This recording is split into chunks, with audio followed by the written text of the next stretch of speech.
Allen Lund Company has new offices in Ogden, Utah and Indianapolis, Indiana. Check allenlund.com to reach them.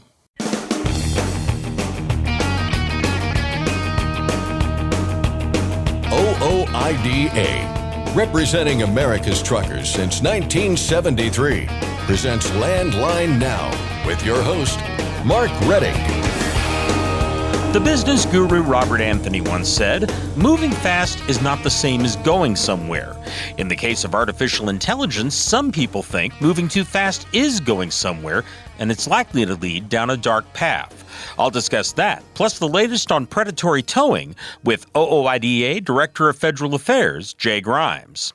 Recently, we talked on the program about broker bonds and how to file against them. However, in the past years, some important changes were made in the regulations regarding the broker bond, and it could have a direct impact on how you interact with brokers and what your options are if you don't get paid.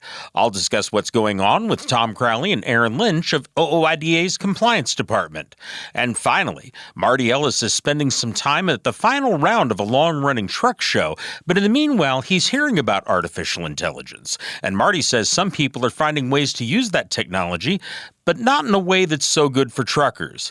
I'll cover that, plus the annual Brake Safety Week with the man who drives the spirit of the American trucker. But first, the news with Scott Thompson. Thanks, Mark. Our top story today. A New Mexico trucking company is asking a federal court to undo the Department of Labor's new independent contractor rule that went into effect in March. Albuquerque-based Colt and Joe Trucking filed a motion for summary judgment, asking the court to rescind the new rule that defines when a worker can be considered an independent contractor. This is the second challenge to the new independent contractor rule filed by a trucking company. Freezer's Transportation filed a similar lawsuit in a Louisiana federal district court earlier this year. Both lawsuits argue that the new standard is arbitrary, capricious, and exceeds the Department of Labor's statutory authority. The Labor Department's final rule uses a six-factor economic reality test to determine whether a worker is an employee or an independent contractor under the Fair Labor Standards Act. Although the new rule has raised concerns within the trucking industry, it avoided adopting the highly restrictive ABC test that California uses.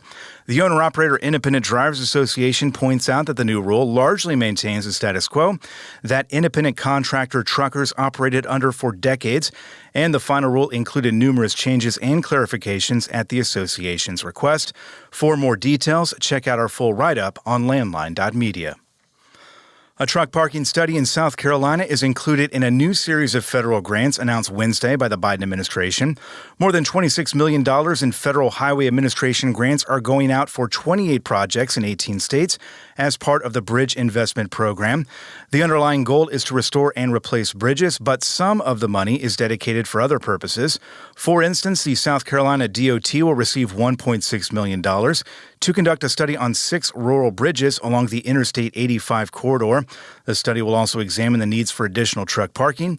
To date, $7.4 billion in funding from the Bridge Investment Program has been awarded for 78 projects in 38 states across the country. Tropical Storm Debbie continues to impact the southeastern United States.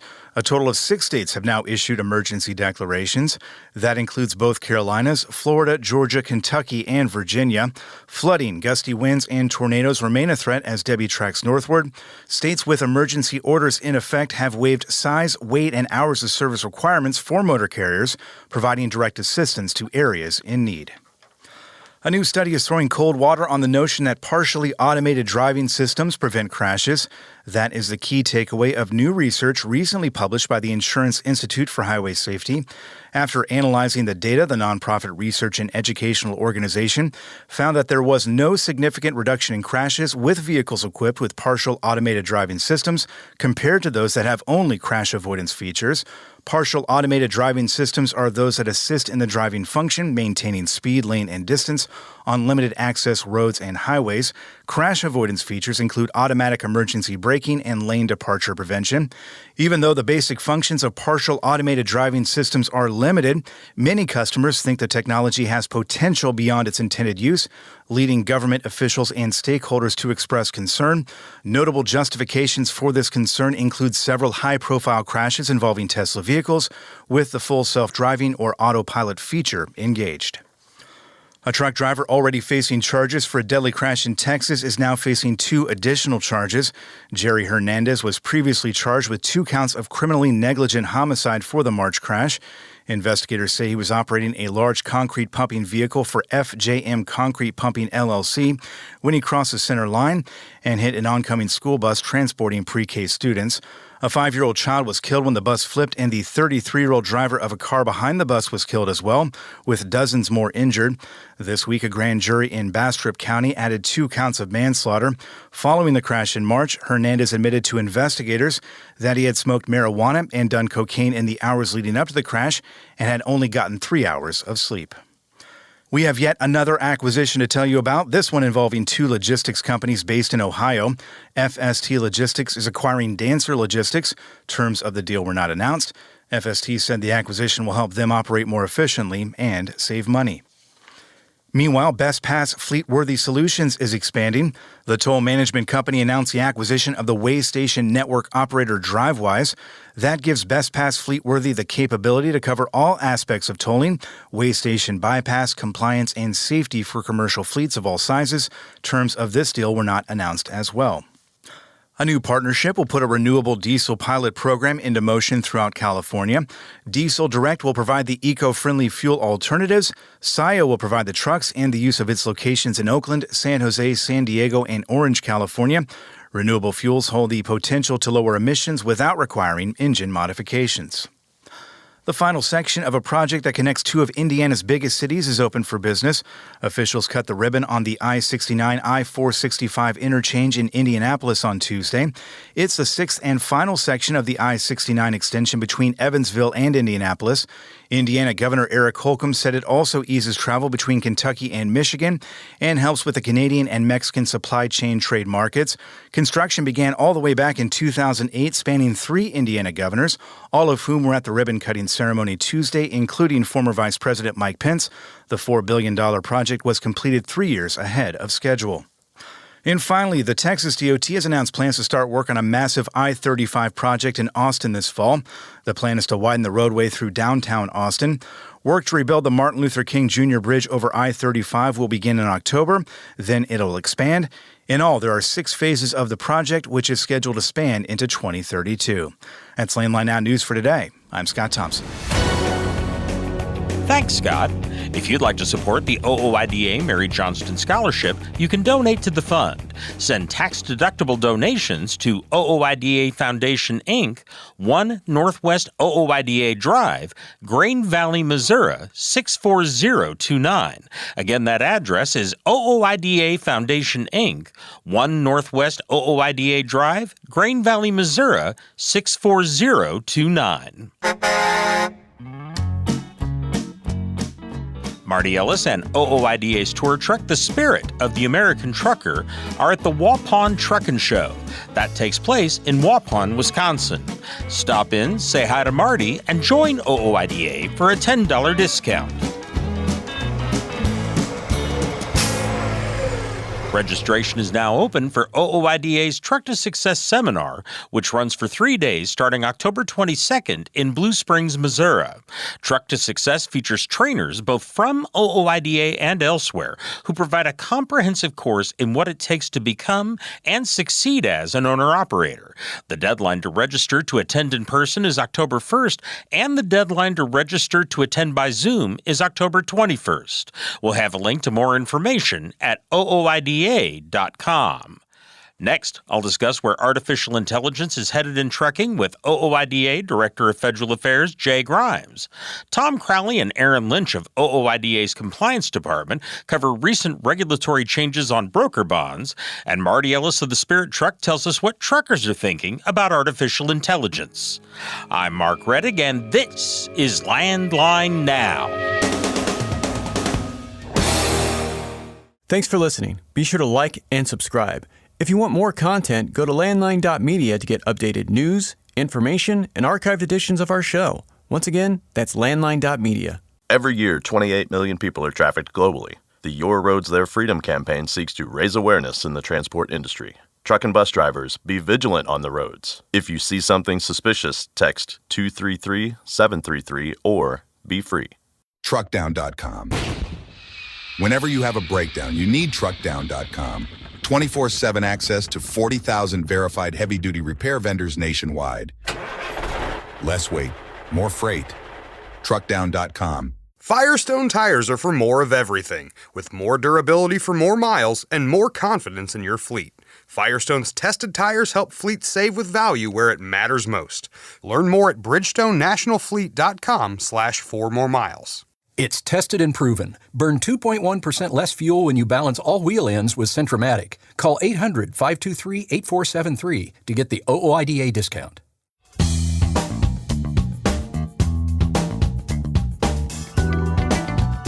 The business guru Robert Anthony once said, "Moving fast is not the same as going somewhere."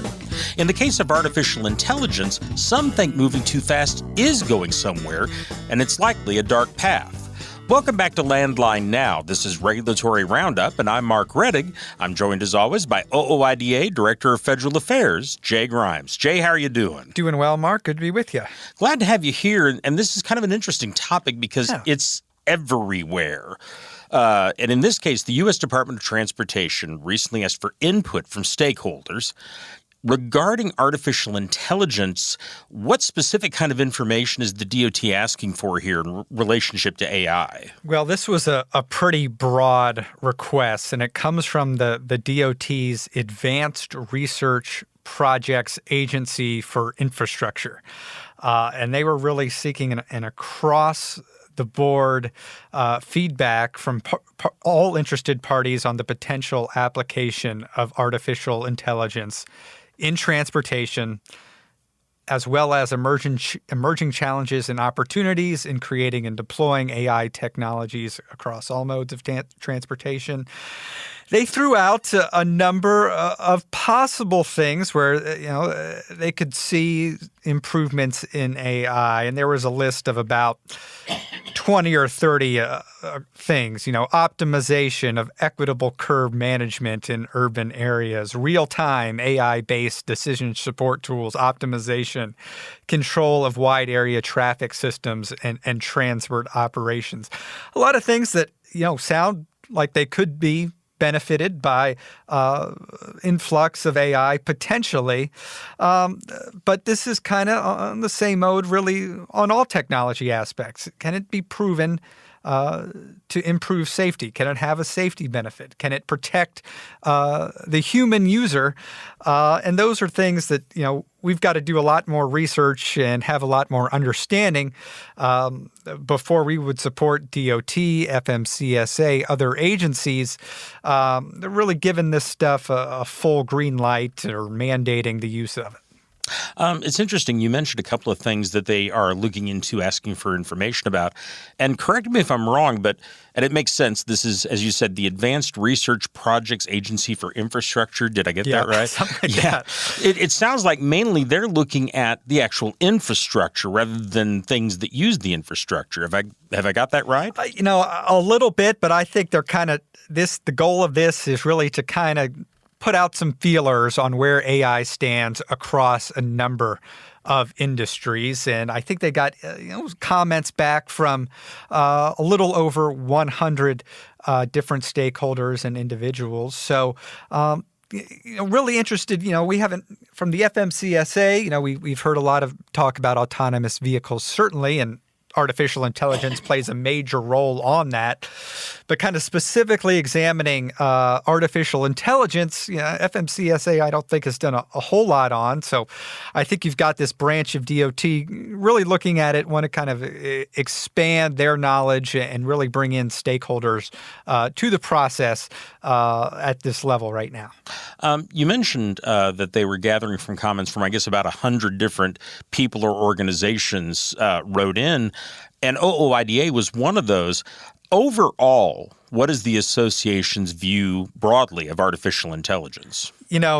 Really a whole lot unknown, but as with other technologies, certainly what our position has been on autonomous vehicles is is make sure it works, make sure it improves safety, make sure it works the way it's intended to, and you've got to have a comprehensive process to assure that, whether it's testing, safety reporting. And to this point, all of that has been voluntary for these technology developers. So we kind of want to see some of the same processes for AVs on the AI side. Make sure you've got a robust, transparent safety and reporting process so that the people that are using these technologies can have an understanding if they work successfully.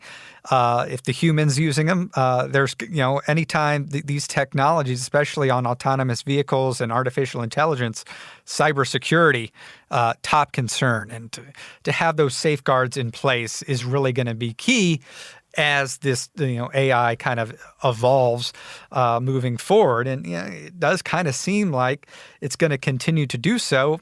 How much that impacts transportation, infiltrates the trucking industry, way too early to tell at this point.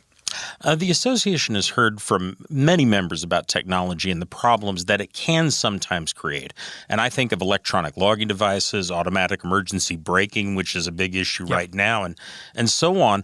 To what extent is that experience informing OOIDA's view of quick technological advances? Right.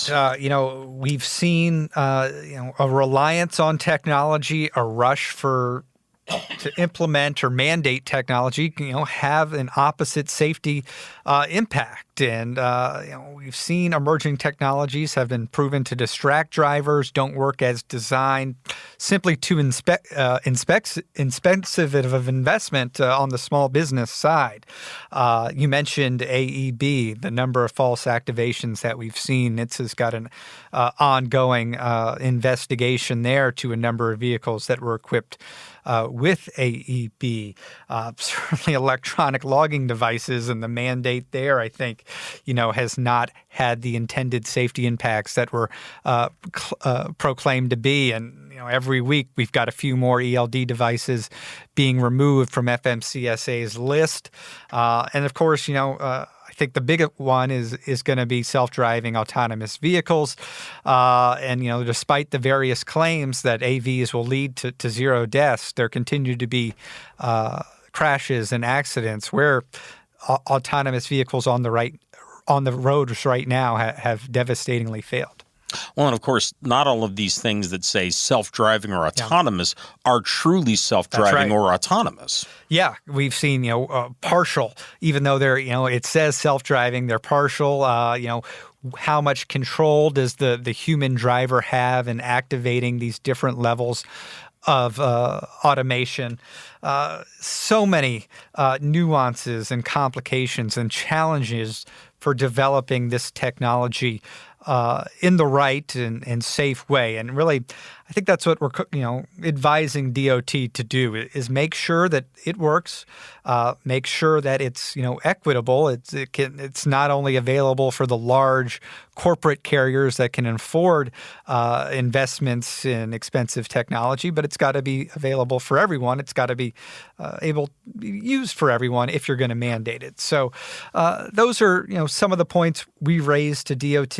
But again, a lot of this technology, artificial intelligence, could be productive. I'm sure it's going to have some benefits in different parts of transportation and infrastructure, but we've got to learn, I think, a whole lot more before we start really relying on it in a substantive manner. Well, in other areas where AI has been applied already and is frequently in use, and the example I go to is one that I'm familiar with, which is writing. And most often, or more often than not, it's terrible. And if it can't even put a noun and a verb together, which nobody gets hurt if that happens, I have certain amount of skepticism with regard to it sharing the road with me. No doubt. And I think DOT is aware of that. I know they formed a Transforming Transportation Advisory Committee that's made up of a whole host of lawmakers, technology folks, academic, and industry that are really putting some recommendations across the board on technology, including artificial intelligence. So I think and hope it's going to be sort of a thorough, comprehensive process. And, if it helps, if it's equitable, if it, improves safety, I think there's going to be places where AI and certainly other technologies, as we've seen over time, that there's going to be a place for them. But rushing to implement those, I think, can be potentially dangerous. Another issue where the Department of Transportation has been gathering some comments from truckers and others is an FMCSA initiative regarding predatory towing. And of course, this is a topic we've discussed many times, Jay, but just briefly, explain what we mean by that term, predatory towing. Yeah, predatory towing is situations where a driver, motor carrier needs to have their vehicle towed away from the highway due to a crash or breakdown, and they don't get a chance to negotiate the rates or the prices for the tow. A lot of times law enforcement has a designated list. They choose the tower. The driver never has any chance to look at the prices. They just got to kind of accept the bill in a lot of times. Beyond that, we are seeing more and more a lot of these junk fees that get tacked on to towing invoices, whether it's administrative fees, having access to the towing facility, gate fees, hydration fees, where the motor carrier has to pay for the meals that the towing carrier expenses during the time that it takes to remove the vehicle. There, and the list goes on and on. But really, just burdening motor carriers with higher bills in situations where they don't have any leverage in terms of removing their vehicle from the road, having their vehicle stored where they don't have access, where motor carriers don't have access to get their truck back in a timely manner unless they're paying, so much higher than what it fair market value. So FMCSA is kind of, heard, I think, from a lot of motor carriers and has held a listening session earlier this year on transparency in towing fees. They opened up a public comment period that ended last week and got a lot of feedback both from motor carriers and trucking industry stakeholders, including OOIDA. Also heard a lot of feedback from towing groups as well. Yeah, and you mentioned those fees. I remember one Louis Pugh brought up recently, and I can't remember the exact amount. I believe it was in the range of $8,000 or $9,000. $9,000. A heat and humidity fee, because apparently it was hot and humid in the South. Right. Because that's different than the way it normally is, I guess. And certainly you don't see motor carriers getting, higher rates. Because it's hot and humid. Yeah. That's just one example. 5% administrative fees just to kind of, it's just another tax on these bills that can range in the, $50,000, $100,000 level. We referenced in our comments a couple bills that exceeded $100,000. And when you have a 5% administrative fee, that just, adds insult to injury there, especially if a motor carrier can't get their truck back on the road for a number of weeks. Not only are they paying the towing invoice, but that's also time away from the job where they can't earn income. We don't have a lot of time left here, Jay, but there was one other thing. The towers brought up a number of things. One of them was the way insurance companies are adapting to this situation. Is there anything you can give us on that in the time we have left?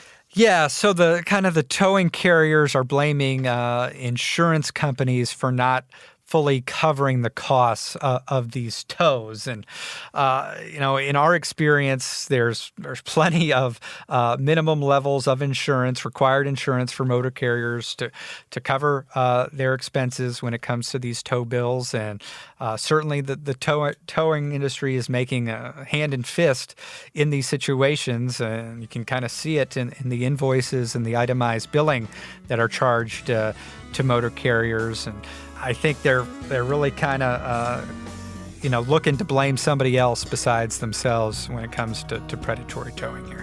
Okay, well, we're out of time, Jay, but thank you very much for the information. Sure thing. I've been talking with OOIDA Director of Federal Affairs, Jay Grimes. We'll be back in just a moment. I'm Mark Reddick, and this is Landline Now. Today's rising costs affect everyone. Replace your harmonic damper with a genuine Vibertech TVD viscous damper to prevent costly repairs and downtime. Keep your money in your pocket and your truck on the road with Vibertech TVD. Recommended replacement at 500,000 miles or 15,000 hours. Ready to make more money? Use a better load board. For a limited time, get 50% off TruckStop Load Board Pro. Just go to truckstop.com/go and enter promo code READY2024 when you purchase Load Board Pro. Are you tired of the IRS following you around like a dark cloud? Call 888-557-4020 and get your life back. Landline Now, welcome back. Recently, we talked on the program about broker bonds and how to file against them. However, in the past year, some important changes were made in the regulations regarding the broker bond, and it could potentially have an impact on how you interact with brokers and what your options are if you don't get paid. Here to discuss what's going on and how it really will affect you are Tom Crowley and Aaron Lynch of OOIDA's Compliance Department. Guys, thanks for joining me. Thanks for having us, Mark. Thanks as always, Mark. Let's start with these changes in the regulations back in January. I'm wondering if we can start off by just kind of going through what those changes were.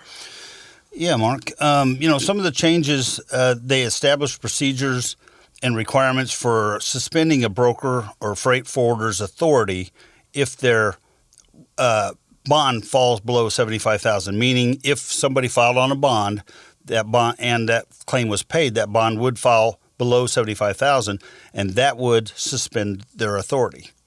Some of the other changes are they limited the type of assets that can be maintained for a broker or freight forwarder to cash, treasury bonds, or an irrevocable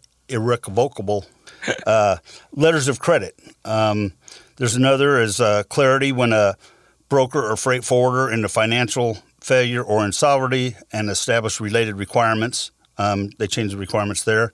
And then, of course, they amended the FMCSA regulations to enable the FMCSA to issue penalties, civil penalties for noncompliance with the regulations. Okay, let's talk about the practical effect of these real quick. And I think the number one has got to be that first one, that there's procedures and requirements to suspend broker or freight forwarder operating authority if their financial security, their bond, falls below $75,000. That would sound to me like the minute they have a claim on a $75,000 bond, they're out. But has that happened, or is that working? I have not seen that happen, and to my knowledge, I have not seen any of these changes make any substantial benefit to the members, to the drivers out there, the owner-operators.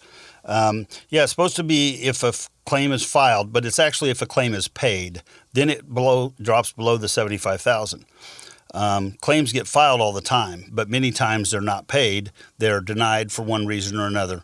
Improper paperwork. I even seen a situation, as we spoke about earlier, where a bond company, it appears to me, and we've got to do some more checking in this, has some newer criteria as to what it takes to pay a claim.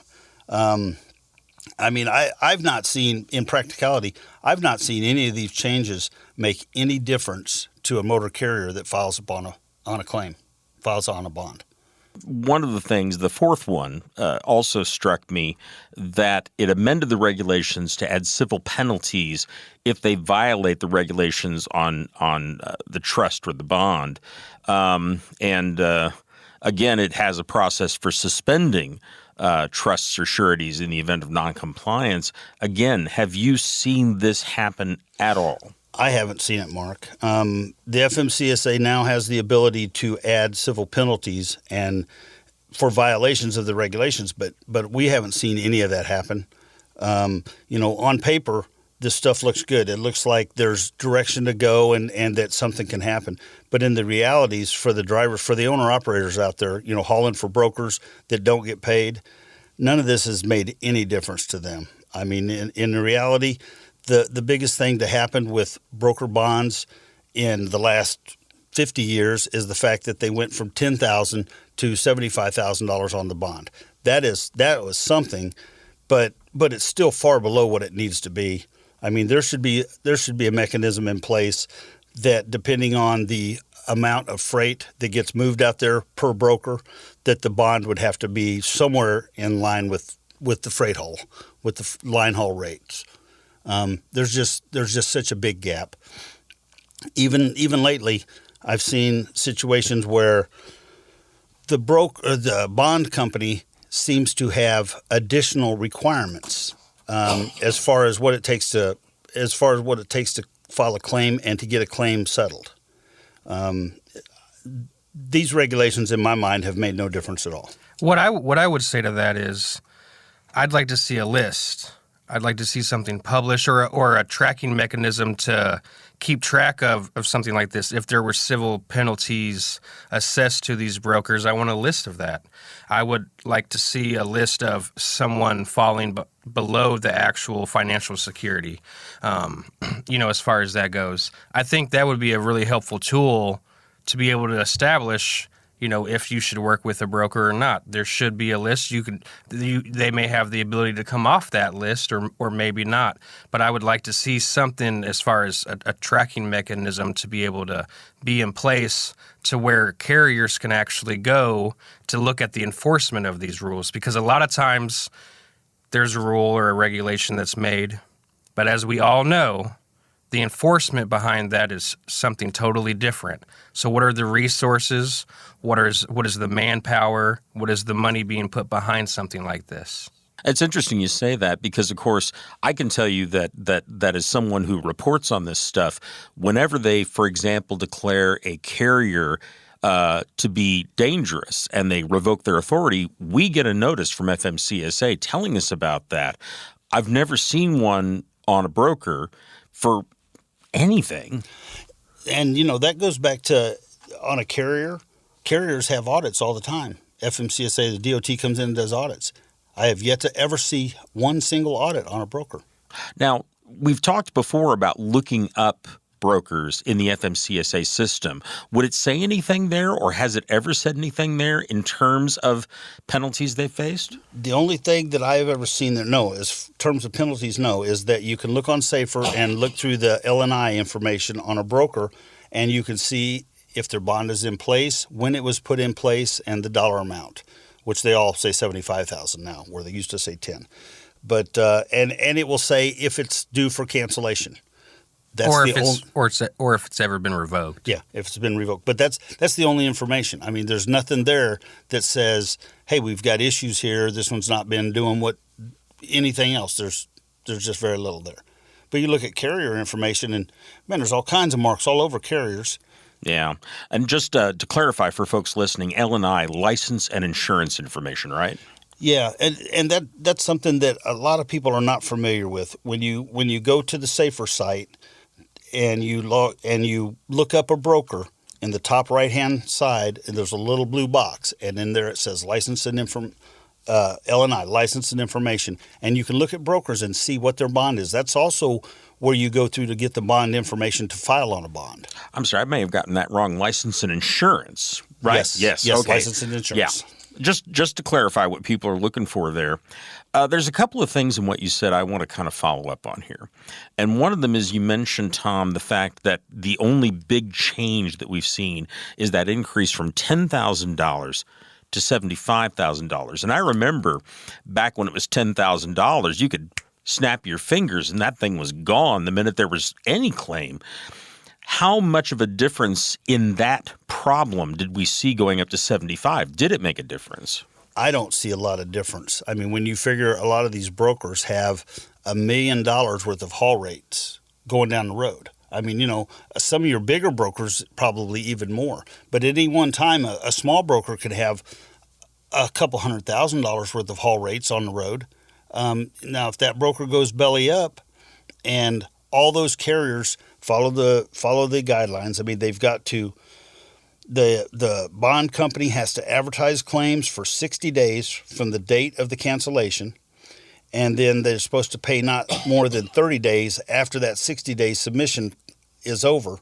And then all uncontested claims will get paid, and they're paid on a pro rata basis, which basically means they take the $75,000, divide it by the amount of claims and the dollar amounts, and you end up with pennies on the dollar. And when it was $10,000, we would tell people, you'll get pennies on the dollar out of this. And it's $75,000, and I still tell them the same thing.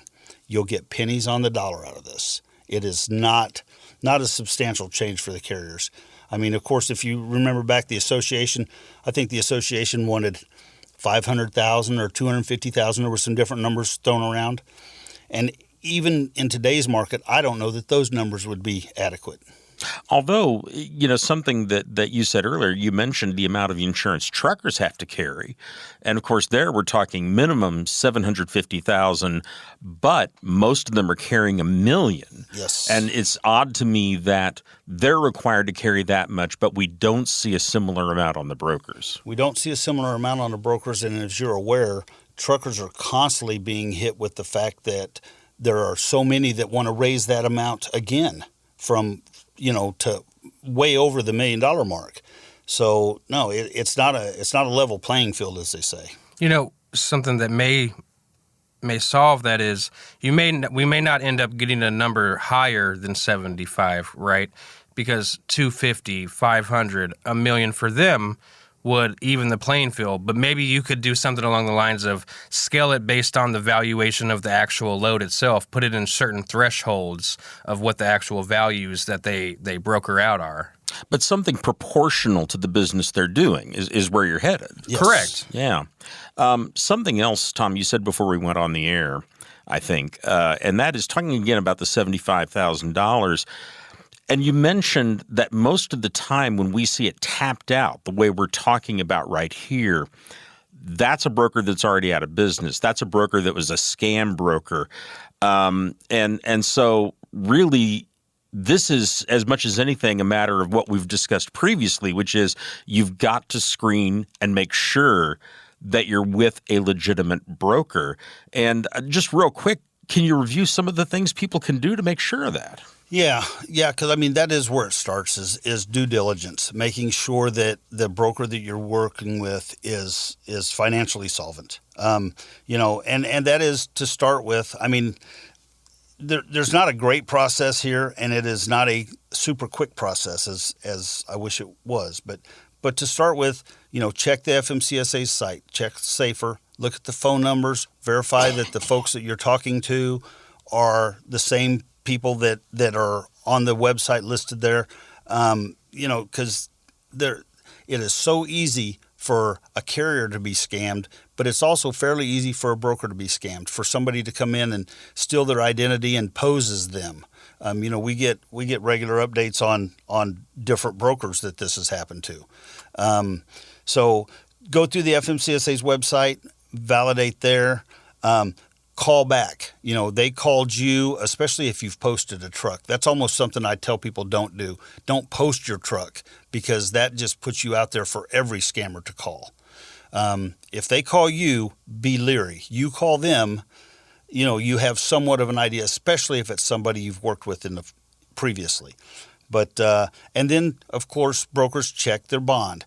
I have people that I talk to on a regular basis that haul for a broker who has a bond that is up for cancellation. And I asked them, did you check them out? And they said, no, this is the first time we hauled with them. It was a hurry. We wanted to get this load. And they ended up getting taken because they didn't check to see that the bond wasn't already up for cancellation. And of course, something else you said, if they've been in business a year or less, walk away. Yeah, if they're brand new in business, less than a year, and most of the scammers that we see are in business less than 6 months. But walk away. There are too many other brokers out there that are legitimate brokers for you to get, screw around with somebody brand new. Yeah, and don't be afraid to call them, video call them, call their insurance to see if you can get something done as far as that goes. Okay. Well, guys, we're out of time here, but we will talk more about broker topics here very soon. In the meanwhile, thank you very much for your time. Good to be here, Mark. Always a pleasure. Landline Now will be back in a moment. Penske owns and operates some of the best-maintained vehicles on the planet. Our used trucks come with a 5-year maintenance report and pre-sale inspection. So if you're in the market for a top-quality pre-owned truck, look no further. Search our inventory today at PenskeUsedTrucks.com. Control your toll costs and eliminate tolling headaches with Prepass Tolls. Prepass Tolls means toll volume discounts. Just one invoice for all tolls and fewer violations. Call 877-878-5970 or go to prepass.com. Since you started, what you've loved about trucking is the freedom. Heading out on your favorite route, a good driving song, and thinking about truck insurance. Well, maybe not that last one. That's why we're here. At OOIDA, we have a full range of truck insurance products, expert advice, and great customer service, helping you get the right coverage for your operation. Go to OOIDA.com, because your job is to drive. Our job is to help with everything else. Landline Now. Welcome back. Every week, we check in with Marty Ellis, who drives OOIDA's tour truck, the Spirit of the American Trucker. Marty is spending some time at the final round of a long-running truck show, but he's still hearing about some of the big issues. Those include one that's made a lot of headlines outside of the trucking industry, artificial intelligence, or AI. Marty says some people are finding ways to use the technology, but not in a way that's so good for truckers. Carolina west to Denver, up to Bangor, west to Austin, coast to coast, sea to sea, sail on, sail on. Well, Marty, how are you doing? I am lovely, Mark, and you? Very well, thank you. I guess you've been quite busy lately. You've had a lot of stuff going on. Where have you been? Well, I've been to, the last place I've been to is the, I guess a couple times ago. It was the Shiawassee County Fairgrounds last weekend, and that was their 13th annual show, and they had about 60 trucks, and they raised money for a scholarship for diesel tech school there in the neighboring town. So I thought that was kind of neat. Didn't know that that's the school that they were donating to.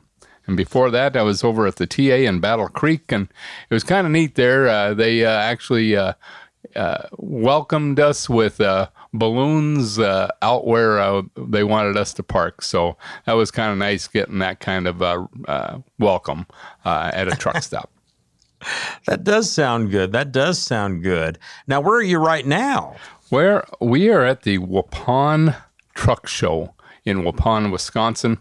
This is their actual 35th year of doing the truck show and their final year. So they're going to try to go out with a big bang. So, you know, if you're out doing truck shows anywhere in the area, definitely come to this one.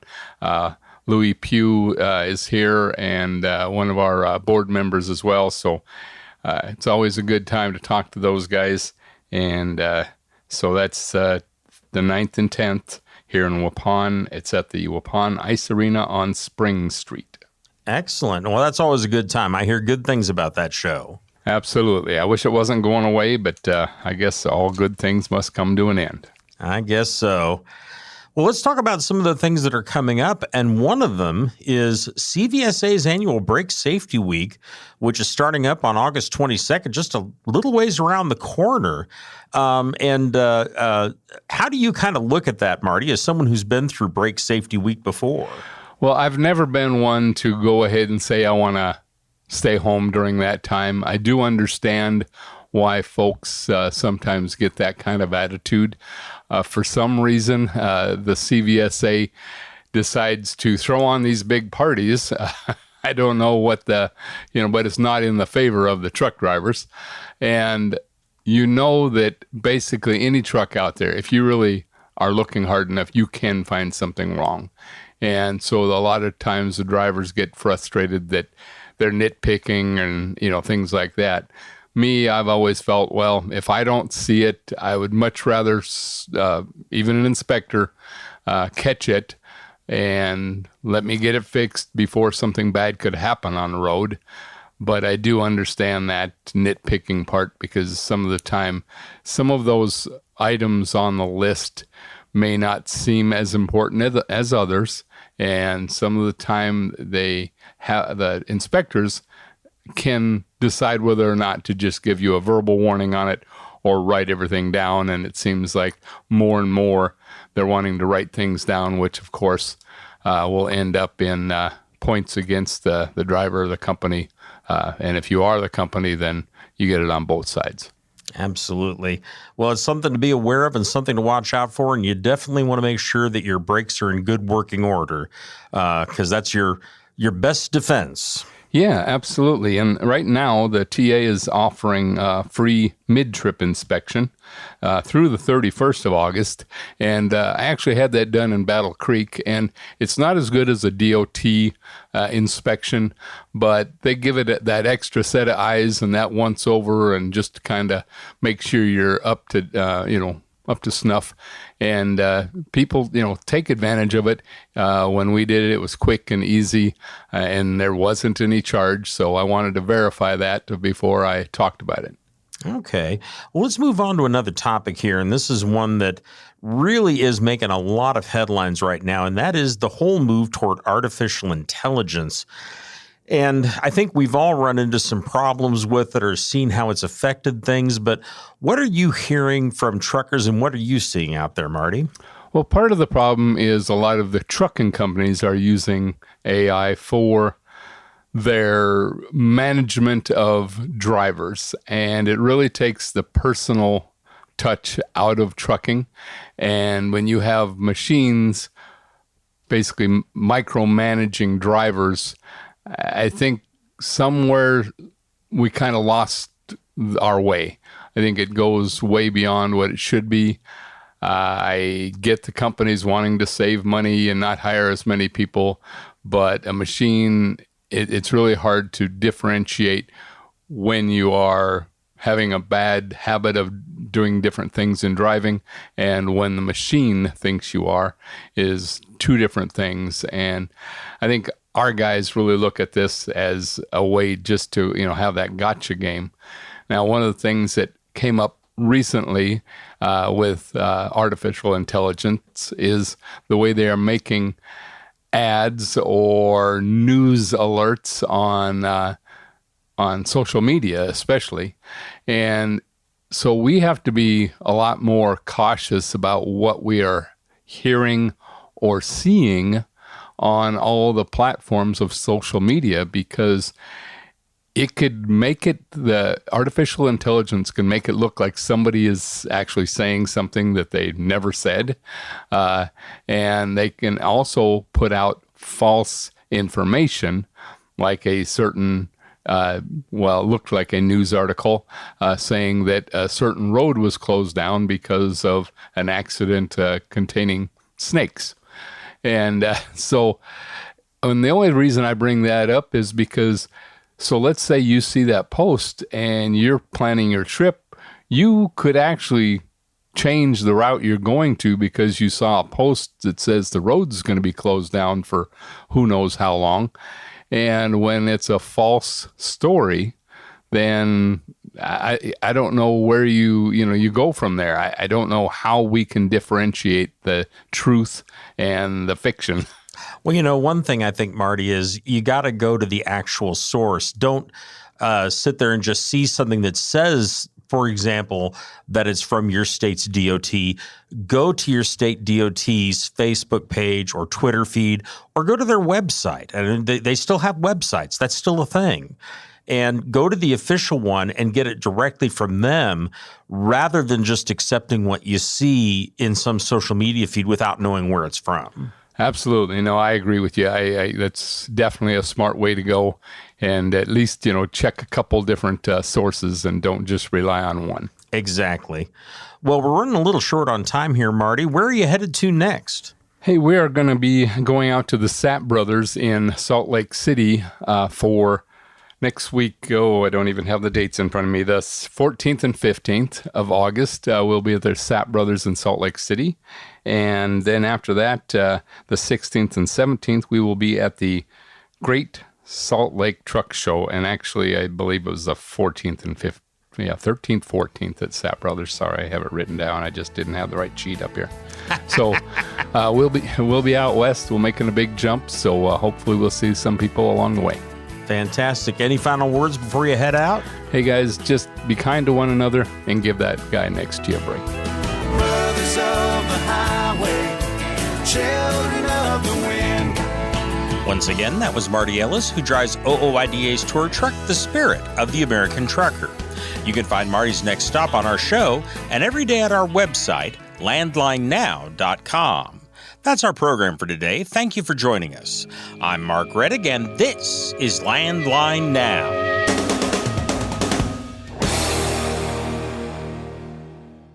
Thanks for listening. Be sure to like and subscribe.